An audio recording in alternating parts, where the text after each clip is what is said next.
For decades, international football followed a familiar script. The giants arrived. The smaller nations hoped, and more often than not, the result was exactly what everyone expected. Brazil beat the underdog.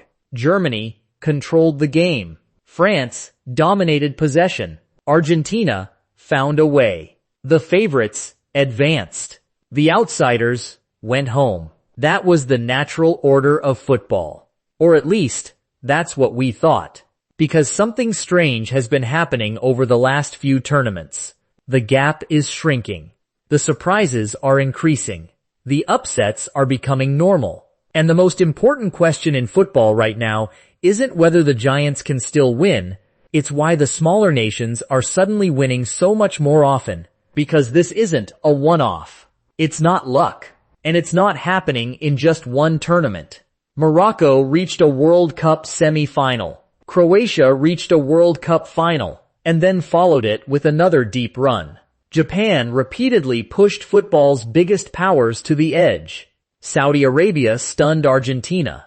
South Korea eliminated giants. And every year, the list seems to grow longer. The old football hierarchy is beginning to wobble. And buried beneath the headlines is a hidden reason that almost nobody is talking about. A reason that has quietly changed international football forever. But before we uncover it, we need to understand just how dramatic this shift really is. Because if you go back 20 or 30 years, the football world looked completely different. The biggest nations had advantages that seemed impossible to overcome. Better facilities, better coaching, better fitness, better scouting, more money, more experience, more professional leagues. Everything pointed in one direction. If football was a race, the giants started halfway to the finish line. Smaller nations weren't simply competing against 11 players. They were competing against entire systems. Systems that had been developing talent for decades. Systems producing world-class footballers generation after generation. For many countries, just qualifying for a major tournament was considered success. Winning against one of the giants felt almost impossible. And yet today, those impossible victories are happening with surprising frequency. Why? What changed? At first glance, the answer seems obvious. The world became more connected. Football knowledge spread. Coaching standards improved. And that's true. But it's only part of the story. Because if access to knowledge were the entire explanation, the shift wouldn't be happening this quickly. Something else is driving it. Something far more powerful. And this is where things get interesting.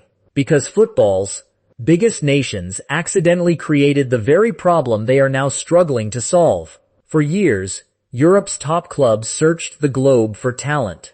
Every continent, every country, every academy, every hidden gem. They wanted the best young players regardless of where they came from.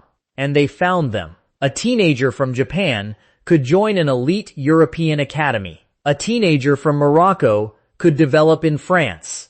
A teenager from Ecuador could learn in Spain. A teenager from Senegal could grow inside one of Europe's most advanced football systems. The giants thought they were strengthening club football. What they didn't realize was that they were also strengthening international football. Because those players eventually returned to represent their countries. And when they returned, they brought something priceless with them. Experience.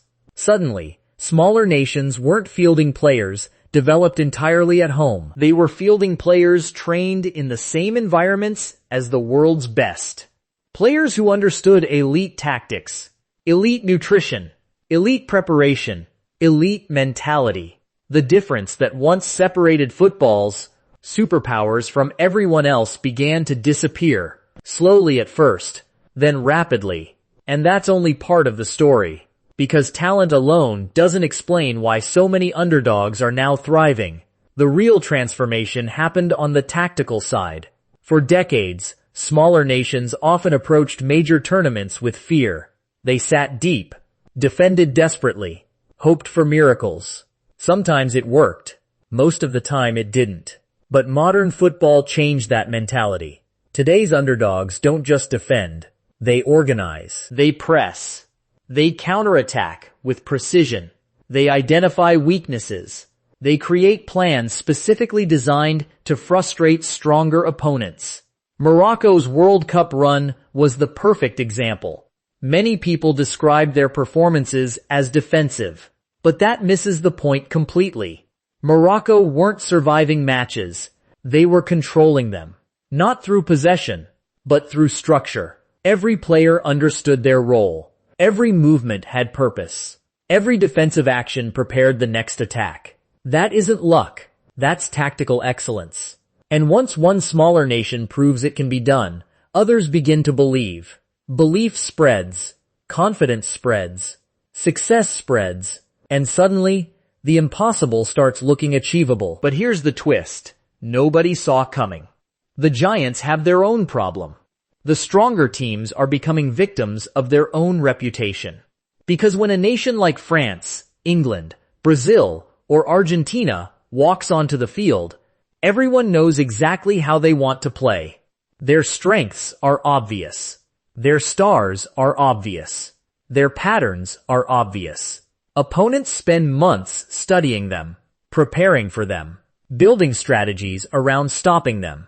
Meanwhile, smaller nations often arrive carrying an element of unpredictability, and unpredictability is one of the most dangerous weapons in football, because uncertainty creates hesitation, and hesitation creates opportunities. The world's biggest teams are discovering that talent alone no longer guarantees control.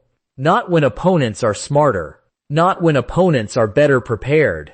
Not when opponents genuinely believe they can win.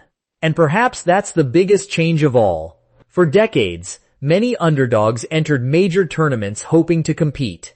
Today's underdogs enter expecting to compete.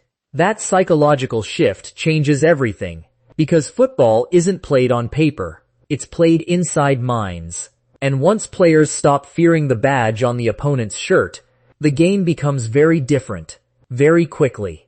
Which brings us to the statistic that should make every traditional powerhouse uncomfortable. The percentage of matches decided by overwhelming dominance has steadily declined over recent years. The margins are thinner.